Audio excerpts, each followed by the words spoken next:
اچھا، یہ بہت پازیٹیو سوال ہے کہ جانشین آپ نے اپنے شہزادے کو ہی کیوں بنایا اور اس کی کیا وجہ تھی؟ اور کس کو بنایا؟ نہیں، آپ کی نظر میں ان سے کوئی بہتر ہے تو اپنے اس پہ غور کر لیتے ہیں. نہیں، میرے لیے کوئی ان سے زیادہ پاورفل بہتر ہے آپ کے پاس تو نام پیش کریں، لسٹ پیش کریں، غور کریں گے. یار ویسے بھی الحمدللہ یہ درس نظامی سے مشرف ہے، مدنی ہے، پھر ان کی معلومات بھی آپ لوگوں کے سامنے ہی ہوگی. ماشاءاللہ یہ سوالات جوابات، مجھے تو یہ خوش فہمی ہے کہ اللہ کرے گا تو میرے بعد یہ زندہ رہے تو مدنی مذاکرہ ویران نہیں ہوگا. یہ اللہ کرے گا سنبھال لیں گے، امید ہے مجھے اللہ ان کو زندہ سلامت رکھے کہ یہ سنبھال لیں گے اللہ کرے گا. تو اب یہ کہ ویسے بھی اولاد کی طرف لوگوں کا رجوع زیادہ ہوتا ہے. یہ بھی ایک مطلب لوگوں کا روٹین ہے. مطلب تو اب اولاد ہے، پھر اہل بھی ہو تو سونے پہ سہاگا نہ. اہل کو تو نہیں کھڑا کر دیا میں نے، تو یوں الحمدللہ. مطلب یہ کہ آپ کے سامنے اب ان کو مطلب دھکا مار کے کسی کو لاؤں گا تو یہ بتائیے کہ مجھے نفع ہوگا یا نقصان ہوگا، اور دھکا ماروں کیوں ہے؟ اس کی بھی تو کوئی سبب بھی تو ہونا چاہیے. تو اللہ کرے کہ اس کی نوبت ہی رہا ہے. اللہ کرے کہ یہ اور ترقی کریں، ان کو عروج ملے، ان کے عمل میں، ان کے تقوی میں، ان کے علم میں برکتیں ملتی رہیں، اور ایک دنیا ان سے فیضیاب ہو. ہر بندے کی خواہش ہوتی ہے کہ اس کا اپنا بیٹا ہی آگے آئے، اور میں سمجھتا ہوں اس معاملے میں الیاس قادری صاحب معذور ہے. صرف الیاس قادری صاحب کو کرٹیسائز کرنا بریلویوں کی طرف سے یا دیوبند کی طرف سے یہ بالکل غلط ہے، یا اہل حدیث کی طرف سے. اس کی وجہ یہ کہ آپ سب کے جو بڑے تھے وہ یہی کچھ کرتے تھے. وہ بخاری میں موجود ہے. پھر حضرت معاویہ نے ڈیوٹی لگائی کہ ٹھیک ہے پھر یزید کے لیے بیعت لینی شروع کرو میری زندگی میں ہی، اور وہ بیعت لینا شروع کر دی. مروان نے مدینے کے ممبر پہ چڑھ کے مسجد نبوی کے اندر کا خطبہ دیا باقاعدہ. اور حافظ ابن کثیر نے سورۃ الاحقاف پارہ نمبر 26 کی آیت نمبر 17 کے کانٹیکسٹ میں یہ بخاری کی حدیث 4827 اور اس کے سارے ترک ایک جگہ جمع کیے ہیں باقی کتابوں سے. امام بخاری نے تو مختصر وہ روایت نقل کی، بس اتنے الفاظ نقل کیے کہ مروان نے کہا کہ اللہ تعالیٰ نے امیر المومنین کو یہ بات سجائی ہے امت کے وسیع تر مفاد میں، وہی میرے عزیز ہم وطنوں، وہی شاید شروع تو ہی چل رہی ہے میرے عزیز ہم وطنوں. تو وہ چاہتے ہیں کہ اپنے بعد اپنے بیٹے کو نامزد کر دیں، جیسا کہ حضرت ابو بکر نے بھی تو عمر کو نامزد کیا تھا. اندازہ کرو بھی، عمر کو بیٹا تھا حضرت ابو بکر کا، اور دوسرا وہ صحابہ کا مشورہ تھا، اور وہ وہاں تو حضرت ابو بکر کے اپنے بیٹے عبد الرحمن بن ابی بکر موجود تھے، ان کو نہیں منایا. تو عبد الرحمن بن ابی بکر کھڑے ہو گئے، انہوں نے کہا سیدھا کہہ تیرا امیر المومنین کیسر کسرا کے طریقے پہ چل رہا ہے، ابو بکر اور عمر کے طریقے پہ نہیں. اب اتنی موٹی بات کون سن سکتا ہے؟ اور کہا پڑھو انہوں نیب دے والے کرو، ہاں نہ معلوم ڈالے اسے اٹھا لے. تو وہ اس وقت پھر حضرت عائشہ کے حجرے میں چلے گئے جو ایڈجسٹنٹ تھا مسجد نبوی کے ساتھ. اب ظاہر حضرت عائشہ کا تو ایک احترام تھا، وہاں تو کوئی نہیں تھا داخل ہو سکتا. تو مروان نے باہر سے ہی کہا کہ اے ابو بکر کے بیٹے تیرے بارے میں تو قرآن کی آیت نازل ہوئی ہے کہ یہ اپنے ماں باپ کو کہتا ہے کہ جو تم کہتے ہو مجھے مرنے کے بعد دوبارہ زندہ کیا جائے گا، یہ اگلے لوگوں کی کہانی ہے. ابو بکر کے بیٹے یہ تو تھا جو اپنے ماں باپ کے ساتھ لڑا کرتا تھا، تو تھا اس وقت وہ کافر، نعوذ باللہ. یعنی وہ کسی کے بارے میں آئی تھی پکڑ کے عبد الرحمن بن ابی بکر پہ، اور عبد الرحمن بن ابی بکر وہ حضرت عائشہ کے بھائی ہیں جس میں ماں بھی کامن ہے باپ بھی کامن ہے. باقی جتنے آپ کے جو بھائی ہیں محمد بن ابی بکر اس میں والدہ ڈیفرنٹ ہے، یہاں پہ ماں بھی وہی ہیں. یہ سگے بھائی جو ہمارے سب کانٹیننٹ میں سگا، ویسے اسلام میں تو باپ ایک ہو تو سگا ہی ہوتا ہے. تو حضرت عائشہ کو غصہ آیا، انہوں نے پردے میں ہی اندر کہا اس کو خاموش ہو جا، آل ابی بکر کے بارے میں کوئی ایسی آیت نازل نہیں ہوئی سوائے جو میری برات کے لیے سورہ نور کی آیات نازل ہوئی تھی. البتہ تیرے بارے میں رسول اللہ نے فرمایا تھا کہ حکم پہ لعنت اور اس کی اولاد پہ لعنت، اور تو اس وقت جو ہے نا وہ اپنے باپ کی پشت میں تھا جب رسول اللہ نے تیرے اوپر لعنت کی ہوئی ہے، تیرے بارے میں لعنت فرمائی ہے. اب یہ ساری باتیں موجود ہیں. تو میں آپ کو بتا رہا ہوں کہ یہ بنو امیہ کی جائز روحانی اولادیں ہیں. یہ تصوف کا سسٹم یہ اپنے بیٹوں کو بناتے ہیں، پولیٹیکل جماعتیں اپنے ان کو سکسیسر بناتے ہیں، یہ سارے اسی طریقے سے سکسیسر بناتے ہیں. تبلیغی جماعت 1926 میں بنی ہے نا، الیاس کاندھلوی صاحب کی جماعت. تو ذرا دیوبندیوں سے پوچھیں جو تم اعتراض کر رہے ہو تم بتاؤ کہ تمہارے جو بڑے نے جو جماعت بنائی تھی جب وہ مرا تھا تو تبلیغی جماعت کا دوسرا امیر کون بنا تھا؟ باہر سے تھا، یوسف کاندھلی ان کا اپنا بیٹا بنا، اور پھر اس کے بارے میں اتنا غلوف کیا کہ جی لوگوں نے کشف کے ذریعے دیکھا. یہ آج تک تبلیغی جماعت کی جماعتوں میں کارگزاریاں سنائی جاتی ہیں کہ جی اگر اس امت میں کوئی نبی ہوتا نا تو مولانا یوسف کاندھلی صاحب ہوتے. ہاں، ان سے اللہ نے نبیوں والا کام لیا ہے. ٹھیک ہے، اس کے بعد بھی آج تک کبھی ان کی خاندان سے باہر نہیں گئی عمارت تبلیغی جماعت کی. 1995 میں ان کے آخری امیر فوت ہوئے مولانا انعام الحسن صاحب، وہ بھی اسی خاندان کے حصے تھے. یہ شیخ زکریا کاندھلوی، یوسف کاندھلوی اور الیاس کاندھلوی، یہ سب کے سب ایک خاندان سے تھے. اور دیکھیں جیسے ہی وہ فوت ہوئے نا اس کے بعد تبلیغی جماعت کو کوئی امیر نہیں ملا، پھر شورا بن گئی ان کی، کیونکہ وہ پھر اب سعد کاندھلوی صاحب نے آپ کو پتا جماعت دادا کر لی 2015 کے اندر. کیوں؟ وہ ان کی اولاد میں سے انہوں نے کہا کہ میں امیر بنوں گا، کیونکہ شورا کے جو بڑے امیر جب ان میں سے فوت ہو گئے تو انہوں نے کہا میرا رائٹ ہے کہ میں بنوں. اس کی وجہ سے پھر جماعت لادا ہو گئی. اب انڈیا جہاں سے تبلیغی جماعت شروع ہوئی تھی، نظام دین دہلی، اس کا جو مرکز ہے وہاں پہ سعد کاندھلوی صاحب ہے. انڈیا میں ان کی جماعت ہے. پاکستان اور بنگلہ دیش میں رائے ونڈ کا زور ہے. مختلف مراکز انہوں نے اب بانٹ لیے ہوئے آپس میں، اور ڈنڈوں کے ساتھ، مکوں کے ساتھ، ٹھڈوں کے ساتھ لڑائیاں ہوتی ہیں.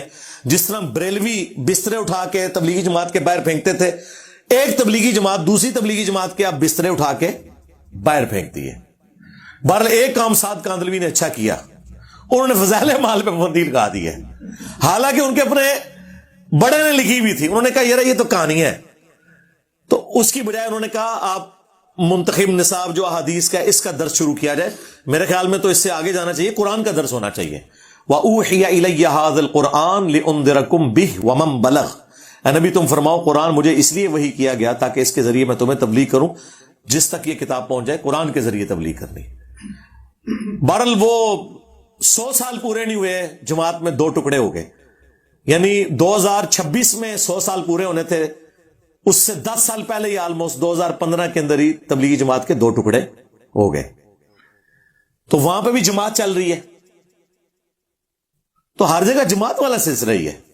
پاکستان میں جتنی بڑی گدی ہیں، کیا پیر میلجیا صاحب کی گدی کے اوپر باہر کا بندہ کوئی آگے بیٹھا ہوا ہے؟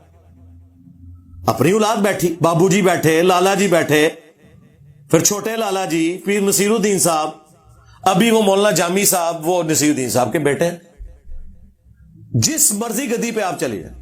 میں اب تو گدیوں پہ انہوں نے اب نارمل لوگ بٹھائے ہوئے ہیں.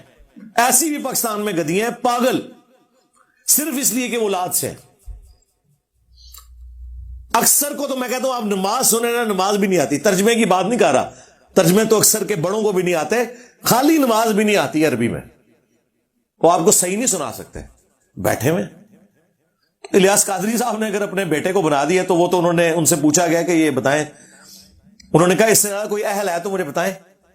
اب وہ جواب یہ دے رہے ہیں اس ماڈرن دور میں جب ڈیموکریٹک ویلیوز ہیں، لوگ قرآن و سنت سمجھ گئے ہیں، اور وہ جانتے ہیں کہ نبی الاسلام نے اگر رسول اللہ نے یہ کام کرنا ہوتا تو حضرت علی کو نہ بنا کے جاتے اپنی جگہ. رسول اللہ نے تو نہیں یہ کیا، امت پہ چھوڑا ہے، امت نے حضرت بکر کو چن لیا. میں آپ کو بتاؤں ہوں سارے پیر خانے یہی کام کرتے ہیں، ساری جماعتیں یہی کرتی ہیں. صرف الیاس قادری صاحب کو سنگل آؤٹ نہیں کرنا چاہیے. اور پھر انہوں نے کہا جی بتاؤ اس سے زیادہ اہل کون ہے؟ آپ مجھے بتائیں ان کا کون سا مرید ہے جو کہ میں اس سے زیادہ اہل ہوں. پھر انہوں نے کہا اس سے بڑھ کر یہ عالم دین ہے.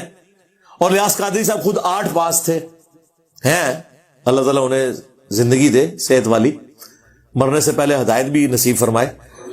تو وہ خود بتاتے ہیں میں 8 پاس ہوں، پیر ہیں ان کے ساروں کے، علماء کے بھی پیر ہیں، 8 بھی گجراتی زبان میں. اور وہ کہتے ہیں بھئی اس کے لیے کوئی ضرورت تو نہیں ہے عالم دین ہونے کی. وہ کہتے ہیں بارش شریعت میں لکھا ہوا ہے. وہ بالکل میں ان کے ساتھ ہوں اس مسئلے میں. وہ کہتے ہیں جو بندہ اپنے ضرورت کا دین کتابوں سے پڑھ کے مسائل اخذ کر لے وہ پیر بھی بنے گا، وہ لیڈر بھی بنے گا. اور یہ میں آپ کو بتاؤں ان پرنسپل یہی لکھا ہوا ہے تصوف کی کتابوں میں بھی اور فقہ کی کتابوں میں بھی. یہ تو میری وجہ سے آپ کہہ رہے ہیں نا ڈگری ہونی چاہیے، ادروائز پھکی ان کے لیے ہے کہ الیاس قادری صاحب جو ہزاروں علماء کے پیر ہیں ان کے پاس کون سی ڈگری ہے؟ ان کے پاس وہ میٹرک کی ڈگری بھی نہیں ہے. باقی تو چھوڑ دیں. وہ خود کہتے ہیں. اس لیے جب دقیق مسائل آتے ہیں نا تو وہ رک کے پھر اپنے جو علماء وہاں بیٹھے ان سے پوچھتے ہیں, اور لوگ یہ ان کا ویک پوائنٹ بتا رہے ہوتے ہیں, یہ ان کا پلس پوائنٹ ہے کہ اگر ایک بندے کو مسئلہ نہیں پتا تو اپنے ساتھیوں سے وہ پوچھ سکتا ہے کہ ہاں جی آپ بتائیں, آپ عالم دین ہیں. یہ ان کا پازیٹو پوائنٹ ہے. یا وہ کئی بار کہتے ہیں میں اس پہ ورکنگ کر کے بتاؤں گا, اور کئی معاملات میں وہ رجوع بھی کرتے ہیں. یعنی کئی سالوں تک ربیع الاول کو کہتے تھے ربیع النور شریف, نبی الاسلام کو اللہ کا نور مانتے ہوئے وہ ربیع النور کہتے تھے. پھر انہوں نے خود ویڈیو میں بتایا کہ مجھے چند میرے قریبی علماء نے, اسٹوڈنٹس نے ہائی لائٹ کیا ہے کہ یہ ربیع الاول کا لفظ جو ہے یہ تو احادیث میں ہے, نبی الاسلام نے خود استعمال فرمایا, تو آپ اسے چینج نہ کریں. تو پھر وہ ربیع الاول کہنا شروع ہو گئے. تو رجوع کرتے ہیں. سب سے بڑا رجوع تو میں ان کے دو بڑے رجوع الیاس قادری صاحب کے, جس پہ میں انہیں سلوٹ کرتا ہوں کہ انہوں نے اپنی زندگی میں یہ کام کیا ہے. نمبر 1, ویڈیو کیمرے کو انہوں نے جائز قرار دیا. سب سے زیادہ ویڈیو کیمرے کے خلاف کمپین اگر چلائی تھی تو الیاس قادری صاحب نے. لوگوں کے ٹی وی توڑوائے ہیں انہوں نے. ہم سکول میں پڑھتے تھے, ہمارے جو سینئر تھے نا اس وقت دعوت اسلامی میں, ہاکیے مار کے بلے مار کے انہوں نے ٹی وی توڑے تھے, کیونکہ الیاس قادری صاحب کی اس وقت باقاعدہ تقریر تھی, اس وقت کیسٹس آتی تھی. ایک اسلامی بہن کا بیان ہے کہ جس دن سے میں نے ٹی وی نکالا ہے رسول اللہ میرے خواب میں اور فرمایا آج تم نے میرے دشمن کو میرے گھر سے نکال دیا تو میں تمہیں زیارت کروانے آیا ہوں. اور آج دعوت اسلامی کے مرکز کے اندر بھی بڑے بڑے ٹی وی لگے ہوئے ہیں. تو یہ نبی الاسلام کے ساتھ دوستی ٹی وی کی کب ہوئی ہے؟ اچھا, بہرحال میں ان کو سلام کرتا ہوں, باقیوں سے یہ بہتر ہے. پھر انہوں نے ریٹن میں باقاعدہ کتاب لکھ کے اس پہ رجوع کیا کہ پہلے میرا یہ موقف تھا, اب میں رجوع کرتا ہوں. علماء نے میری توجہ دلائی, اور میں حالانکہ پرانی حافظان سنت میں انہوں نے لکھا ہے کہ یہ شادیوں کی ناکامی کی بڑی وجہ یہ ہے کہ جو آپ وہاں پہ کیمرے میں تصویریں بناتے ہیں. ٹھیک ہے, بے حیائی تو نہیں ہونی چاہیے, تصویریں مطلب میاں بیوی کی تصویریں تو ان کے پاس ہی رہے, وہ عام تو نہیں جانی چاہیے. پھر بعد میں انہوں نے جو ہے نا وہ تصویر کے اوپر رجوع کیا, پھر مدنی چینل کھولا. یہ ان کا ایک کارنامہ ہے جس پہ میں انہیں مبارکباد پیش کرتا ہوں. اور دوسرا, اسپیکر میں نماز. رائے وینڈ میں آج تک اسپیکر میں نماز نہیں شروع ہو سکی. وہاں پہ ظہر اثر کی نماز ہو یا مغرب عشاء کی کوئی فرق نہیں ہے, نہ قرات کی آواز اس میں ہوتی ہے, وہ ربوں سرن ہے.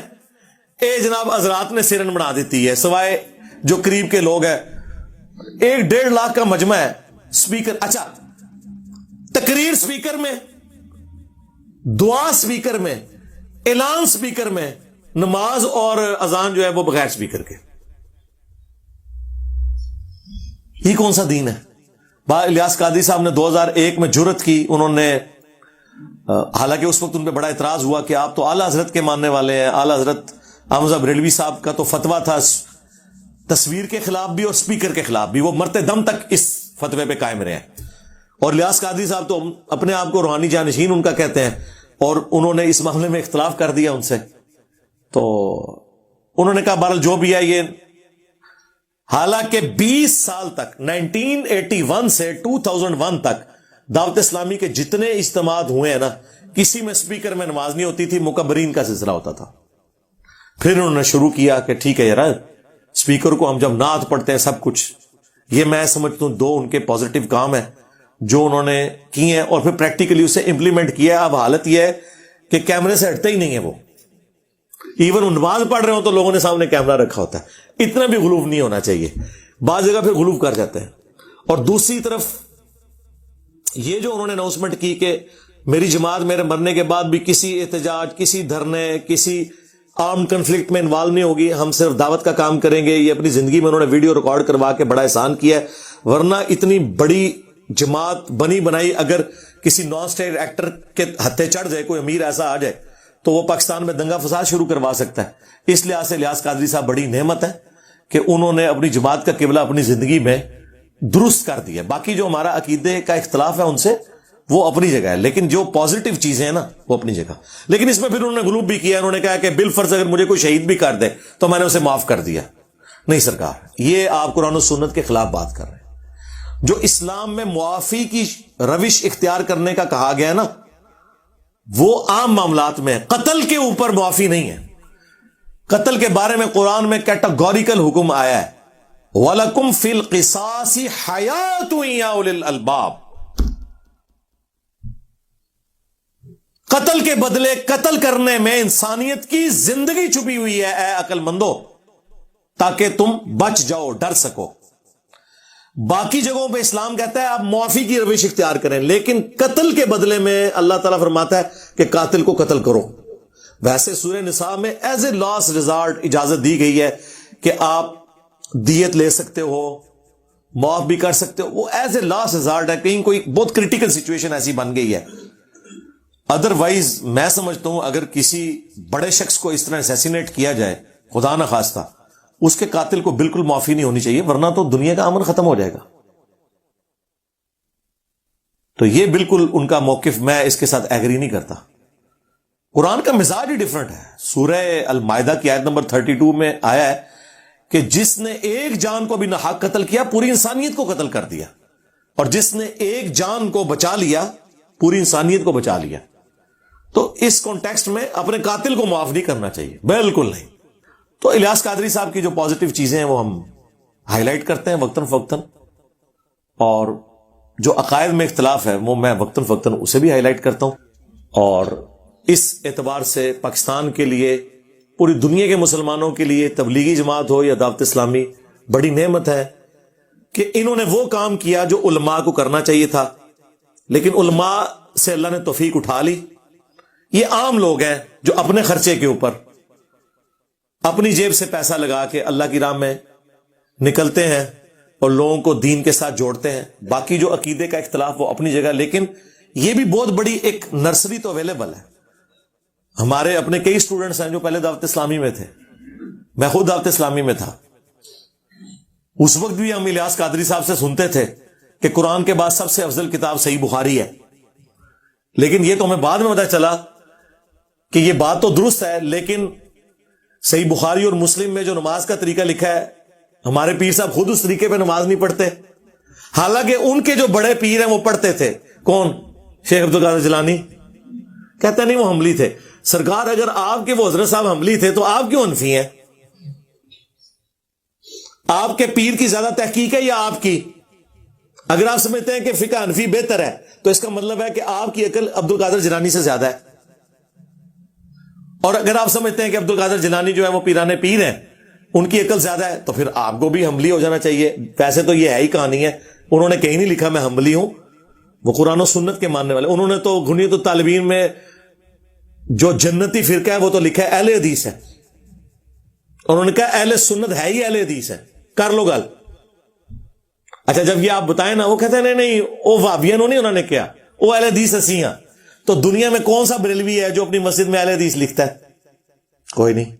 دوسری طرف اہل حدیث کا کیا حال ہے جب ہم ان کو بتاتے ہیں کہ مسلم کے مقدمے میں امام مسلم نے لکھا ہے کہ اہل سنت کی حدیثیں لی جائیں گی، تو آپ اپنے آپ کو سنی کیوں نہیں کہتے؟ وہ کہتے ہیں نہیں سنی ہے ہی ہم ہے، یہ بریلوی دیوبندی تو حنفی ہیں، ہم اصل سنی ہیں۔ ہم کہتے ہیں دنیا میں کون سی اہل حدیث کی مسجد ہے جس میں اہل سنت والجماعت لکھا ہو؟ الٹا آپ تو کہتے ہیں آج تو ہوگی وابی وابی، وابی ٹائٹل سے چڑھتے بھی تھے اور خود نعرہ بھی لگاتے ہیں۔ وہ اپنی اپنی نشانیاں سب نے بنائی ہوئی ہیں، ٹھیک ہے؟ اس لیے ہم عرض کرتے ہیں کہ مرنے سے پہلے اے مسلمان کر لے اس پہ غور، کتابوں کا خدا اور ہے، بابوں کا خدا اور۔ بابے بھی اسی خدا کو مانتے ہیں، بلکہ ہندو، کرسچنز، جیو سب اسی خدا کو مانتے ہیں، لیکن ان کوالٹیز کے ساتھ مانے جو کتابوں میں ہے، جو اس شخص کے اوپر نازل ہوئی ہیں چیزیں، جس کی قبر مدینے میں ہے۔ صلو علی محمد وآل محمد، اللہم صلی علی محمد وعلی آل محمد واصحاب محمد وازواج محمد وامت محمد اجمعین الی یوم الدین، آمین۔